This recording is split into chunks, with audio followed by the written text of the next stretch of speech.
मुझे बताते हुए प्रसन्नता है कि जो किसान रजिस्ट्री है ये राज्य में राजस्व रिकॉर्ड से जोड़ी गई है और राजस्व विभाग द्वारा अपने राजस्व रिकॉर्ड को समय पर अपडेट किए जाने के कारण ये भी अपडेट हो जाती है।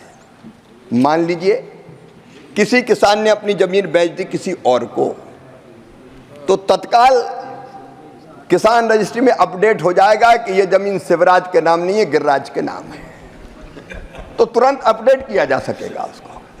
पहले कई बार म्यूटेशन होता ही नहीं था, जमीन बेच दी म्यूटेशन कराया नहीं तो पता ही नहीं था वास्तविक स्थिति क्या है। किसी की मृत्यु हो गई तो ये अपडेट ही नहीं होता था कि अब ये रहे ही नहीं, अब तत्काल अपडेट हो जाएगा कि ये नहीं है, अब इनकी जमीन इनके वारिस ये है, इनके नाम आ गई। तो इसको अपडेट करने की पूरी व्यवस्था की गई है। किसान रजिस्ट्री बनाने के दौरान कुछ समस्याएं जरूर आती है, जैसे संयुक्त भूमि का स्वामित्व का कोई मामला है, एक पिता की मृत्यु हुई, 4 बेटे हैं, तो चारों के नाम पर वो जमीन आ गई, तो क्या करें, इस तरह की कुछ समस्या आती है।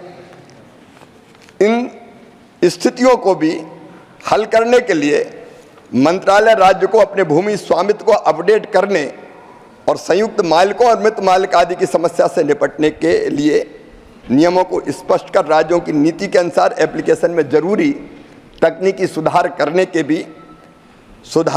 भी सुझाव दे रहे हैं।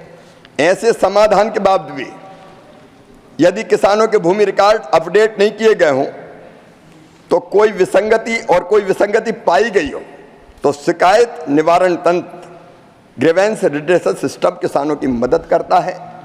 इसमें किसान रजिस्ट्री मोबाइल या वेब एप्लीकेशन का उपयोग कर अपनी शिकायत दर्ज कर सकते हैं या ऑफलाइन मोड में भी शिकायत दर्ज करने के लिए कॉमन सर्विस सेंटर में भी जाके वो अपनी शिकायत दर्ज करा सकते हैं। माननीय सभापति जी, एक बहुत बड़े उपन्यासकार श्रीलाल शुक्ल थे जिन्होंने राग दरबारी एक उपन्यास लिखा था।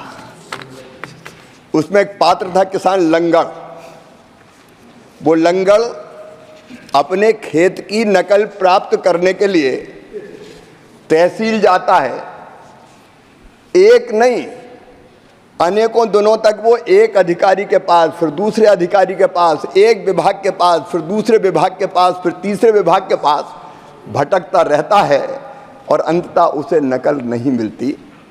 इस लंगड़ की तकलीफ को कभी सामने वालों ने नहीं समझा, आज भी नहीं है वो यहाँ। इस तकलीफ को समझा तो हमारे विजनरी प्रधानमंत्री श्रीमान नरेंद्र मोदी जी ने समझा। छोटे छोटे कामों के लिए किसान परेशान होता था, उसको एमएसपी पे अपनी फसल बेचना है, कागज इकट्ठे करो, खेत में क्या बोया था, कौन सी फसल थी, प्रमाण लेके आओ। उसको बैंक लोन लेने जाना है तो बैंकों के चक्कर लगा लगा के थक जाता था, इतनी औपचारिकता होती थी, ये कागज लाओ, ये कागज लाओ, ये कागज लाओ। प्राकृतिक आपदा में नुकसान की भरपाई होना है, कागज इकट्ठे कर करके परेशान। लेकिन प्रधानमंत्री जी ने और इस सरकार ने डिजिटल कृषि मिशन बना के उस किसान की सारी दिक्कतें समाप्त करने का फैसला माननीय उपसभापति महोदय किया है। यह डिजिटल पहचान एक फार्मर आईडी बनेगी जिसमें किसान की जानकारियां, अब उसकी फार्मर आईडी में उसके पास कितनी जमीन है, खसरा नंबर क्या है, उसके परिवार में कितने सदस्य हैं, वो और खेती के अलावा कौन कैसा काम करता है, कितने पशु है, क्या कृषि वानिकी का काम कर रहा है, क्या बागवानी के काम में भी लगा, सारा डाटा माननीय उपसभापति महोदय एक ही जगह अब उसको प्राप्त हो जाएगा।